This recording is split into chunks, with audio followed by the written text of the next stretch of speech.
our next speaker. Okay, she's had 8 years experience in MC, which is not master of ceremony, but in mindset coaching and muscle corrective therapy. She's passionate. She wants to offer everyone that will listen freedom from pain and a whole bunch of other stuff.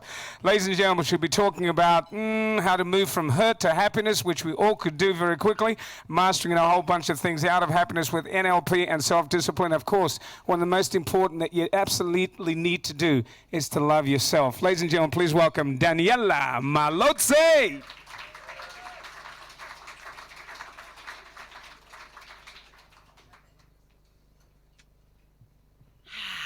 Good evening. Oh, I'm pretty short compared to him. There we go. Wow, I'm really short. Good evening. I'm so grateful to be here tonight for many reasons. One, we are in one of the most pivotal times of humanity as we know it. Are you not excited by what's happening at the moment? Like, let's just forget all the fear and all the heaviness of what's happening. Like, I believe that the main principle of my beliefs, the core beliefs in my heart, are that life is supposed to be fun, okay? And if you want to remember that, just look at a child. A child is walking around with a question in their mind constantly of how can I have fun right now? When did we lose that? When did we stop doing that? You know, that really drives me as an adult, because I think, don't grow up, it's a trap. You know, who wants to grow up and have to accept a life that seems burdensome and heavy and monotonous and repetitive? You know, we are a result of everything that we think. So today I'm going to give you an experience, if you allow yourself to have that, because this is up to you. You are what you think. He knows. So I have helped, I've had a blessing to be able to help a lot of people over the years. And if I haven't seen a pattern in over 2,000 people, I think there's something wrong with my mind.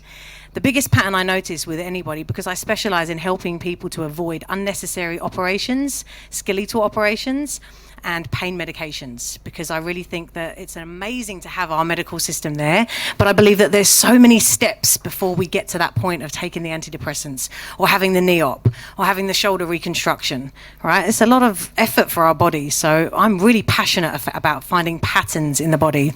So I'm going to share a story with you today, and as I do so, I invite you to just notice what's happening inside of yourself as I'm talking. You've already had As soon as I stood on this stage, there was already some stuff happening within you. You were looking at me and feeling what you were feeling, because we have about 30 seconds to make that impression on people. So I hope it was a good one. And if not, that's okay. Maybe I'll be able to change your mind. So I believe that we have 4 beautiful friends inside of ourselves. 4. They've always been with us and they'll always be with us. And I invite you to really listen to them tonight.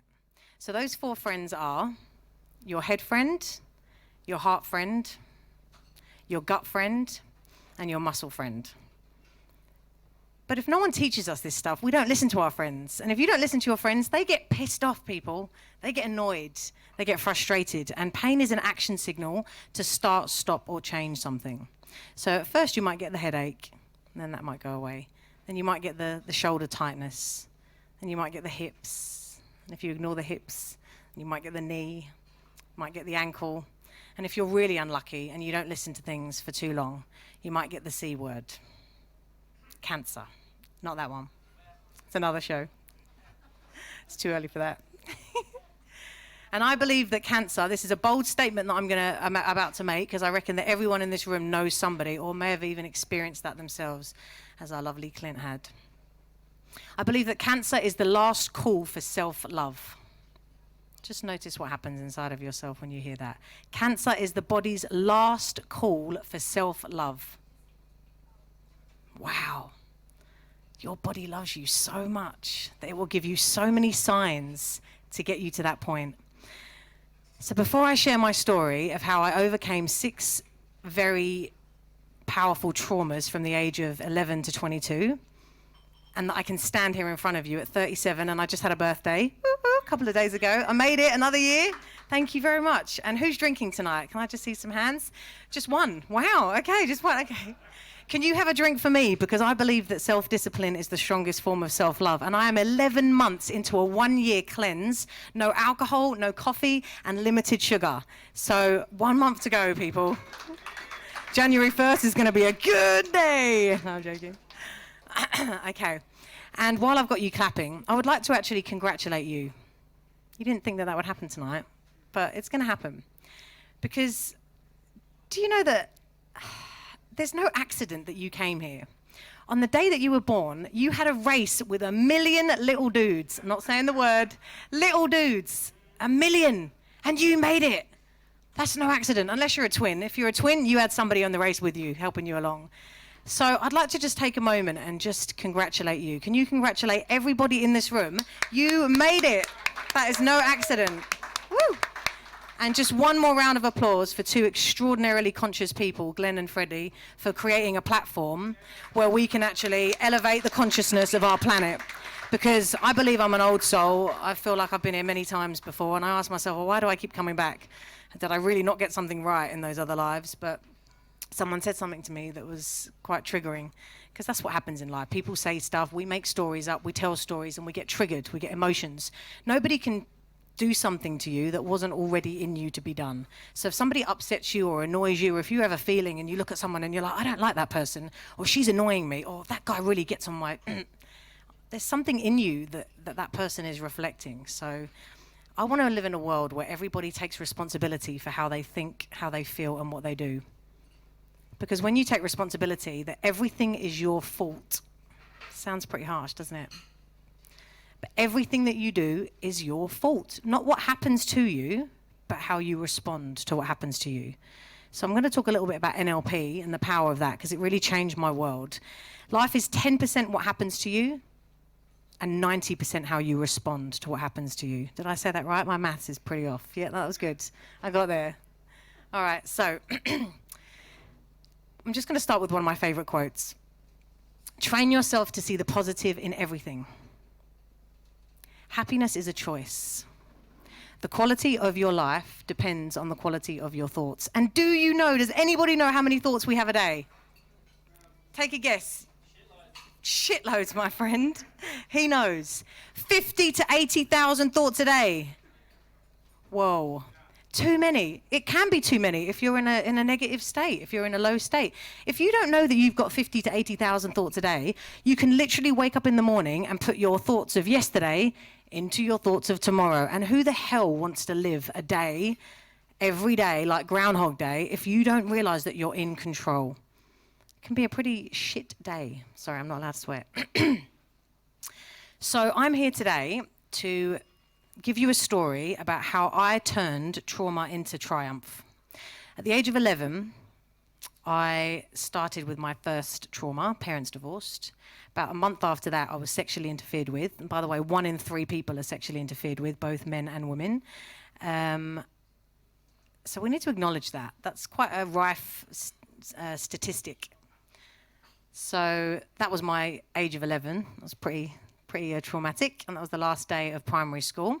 And then I got expelled from a Catholic school. It's not hard to do, people, not hard to do.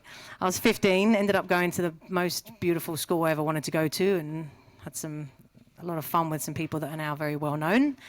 And that then led me into a teenage decade of drugs and substances and promiscuity and all sorts, because I was reckless. I didn't have the parents, role models to rely on, and in fact my world, as far as I knew it, broke down. When my parents divorced, that was it. If I can't trust my 2 caregivers, who else am I going to trust? And then interfered with, I was like, damn, wow, people will just take what they want then. Okay, great. I don't really like people anymore. So then 10 years of drugs and a lot of partying, and no regrets, it was a lot of fun. And then in my 20s, I travelled because I thought, F England, no offence. I'd been stabbed, beaten up, had a severe car crash. I was stabbed in my neck by a 15-year-old girl. It was a gang-initiated result. People say, wrong place, wrong time. But I believe that when your vibrations are so low, you attract that stuff. It's a bit of a crazy statement, isn't it? I attracted being stabbed in my neck. Wow. But I did, because there were 69 million people in England, and I happened to be, at that point, sober, on my way to my car at 19 years old, and I got cornered and stabbed in my neck by a girl that wanted to get in a gang. And then a month after that, a drunk driver smashed into the back of my car. So I was stabbed on the left. Drunk driver crashed into the back of the car, and I had whiplash on the left side of my neck. I believe that the left side of the body relates to the female, and the right side relates to the male. So all of the feminine was getting questioned in my life. And then 1 month after that, I got beaten up severely by my first love. Smashed my face to smithereens, broke my jaw, dislocated my nose. So yeah, I was not really in a good place at the end of 2002. And I said, where the hell can I go that isn't England? I want to go as far away as I could. That's how I ended up in Australia. So while I was in Australia, police were getting called, and parents wanted, I'm Italian blooded, parents wanted to petrol bomb his house, and they wanted to just do all of that. But something in me started asking different questions. I started to have a spiritual awakening. I traveled 23 countries and lived in 4. And I met a load of people, and in meeting loads of people, I realized that we're all the same.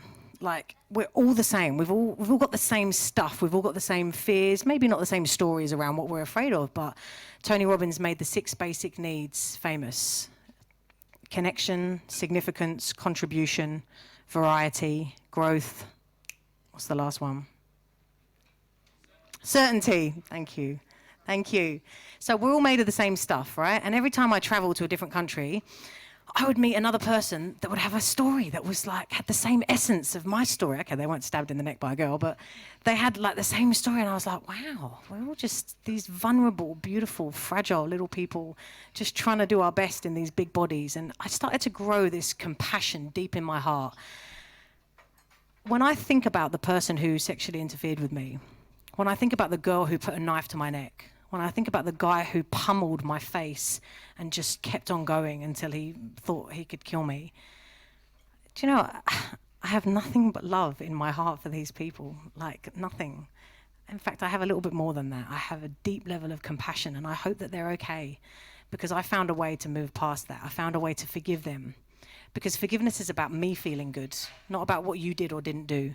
And if you don't forgive somebody, then you will be like the Buddha says, holding a hot rock in your hand and expecting someone else to burn. So I will forgive every single person who I allowed to hurt me because of the lower frequency that I was in, blaming the world for my shortcomings, blaming my parents, blaming everyone and everything, each and every one of them. And when I did that, magic started happening in my world. Magic. I would manifest things at such a fast rate. I would have the most beautiful interactions and relationships. I sang jazz for 6 months in Thailand. I taught 69 beautiful children English as a second language. I lived in Mexico for 1.5 years, which was just a dream every second, every day, every minute. I then started my career at 30 because I said, F the system. I got thrown out of the system when I was 14. I'm going to create a job and a reality that I don't want to escape from. And now I have a job where I help people to do the exact same. So 30 years old, I started my career. And the biggest essence of what I've learned is that if you are responsible for what you think and you take full responsibility for everything that happens to you and you don't blame him or her. I do a lot of couples coaching, and he comes in and he's like, oh, she's like this, she pisses me off, she doesn't give me sex. And then she comes in and she goes, all he wants from me is sex. And, I'm just not in the mood. Like, he talks to me like shit. And I don't want to look at him. So then I separate them and I work on him and I go, what is it you appreciate about her? What is it that you fell in love with about her? And then he starts like getting all the eyes and he's like, oh, she used to be like this and she used to be like that. And I was like, and how did you feel when you realised you were in love with her? And he's like, oh, I felt good. I felt like I wanted to protect her. And I said, right, hold that thought. And then you speak to her and you say, what is it that you love about being with him? Women are very, men are very visual, women are very auditory. So women loved the way that he spoke to her. And short story. Even in Australia, they've managed to shorten that statement. Long story short, short story. So, short story. When I get them both to take responsibility for how they're showing up in the relationship, the divorce doesn't happen. The relationship gets better. When you focus on how you're showing up in your relationship, that's when your relationship starts to change. So if you want somebody to respond to you in a great way, give them the greatness that you want from them. Be that person, be that change. And if you had the world's attention for 30 seconds, what would you say? I would say, Learn to love yourself. It will be the most profound and important relationship that you ever have. I got brought up in a world where I was told loving yourself is vanity. Don't show off, Daniela. Stop trying to take all the attention. I love public speaking. Do you know that we were all born public speakers? If we weren't, we wouldn't have got our nappies changed and our hugs when we were sad. We were born natural public speakers, and then one day, somebody at school made you look like an asshole in front of all your friends. And one day your parents said to you, shh, stop, that's enough, stop talking. And you made a decision in that little body of yours to stay safe. Or I'm gonna give you permission today to really just be the person that you are, because out of 1 million little dudes on the day that you were born, you made it through. And if you don't make your life worth living, and you don't look in the mirror and choose to like the reflection that you see, you are wasting the race that you made. So my invitation to you is to question all of your thoughts. If a thought comes in, ask yourself, does this thought feel good to me? Is it good? Is this thought helpful, or is this thought harmful? And if the thought feels good, go with it. And if it feels harmful, question it. Why would my body want me to think that thought? I'm not good enough. And comparison is the thief of joy, so stop that shit. You can't be like anybody else. Everyone else is taken. So just learn to love yourself, because the world needs more love and vibration. And love, peace, and joy are the highest vibrations of frequency. And we are electromagnetic fields of energy. When you feel good, you are good. So choose the thoughts that feel good to you. And every time you look at somebody, like I'm looking at you and I'm like, what a sexy audience, man. Every time I look at someone, I look at your beautiful smile. I'm looking at how you're really concentrating on what I'm saying. I'm looking at the way you're all laid back and chilled and just really enjoying yourself there. Looking at your beautiful red dress. Every time I look at someone, I think, what is it that I love and appreciate about that person? Because the second I reflect on that, guess what it makes me feel? Great. There is no such thing as a selfless act. Everything that we do for the thinking and knowing that we will feel good in the doing of it. So I challenge you to feel good. Look in the mirror, like what you see. And yeah, you might be depressed. You might still be holding on to the blame and the anger from somebody. And you might not be able to go from there to there. So coaching helps, therapist helps. But I believe as a coach, the biggest thing that I can do for you is make you realize that you don't need me. You are your best friend, your best therapist, and your best coach. And there is a little boy and a little girl inside of each and every one of us that is dying for our love and affection. So please be kind to yourselves. The world needs a lot more kindness, and kindness is free. So on that note, thank you for listening to me and adding to my beautiful heart. And thank you for feeling whatever you felt in this and choosing to go out and raise the vibration of this planet, because I'm pretty fond of this planet. And I think that I chose to be here in this time. And I think that you did too. So whilst the world's going a little bit crazy, make your mind, the software, being kind to yourself, and the hardware, being powerful with the thoughts that you choose, your best friend. Otherwise it will make you its bitch and its slave and its enemy. So have fun with your thoughts and give yourselves a massive round of applause for listening. Woo!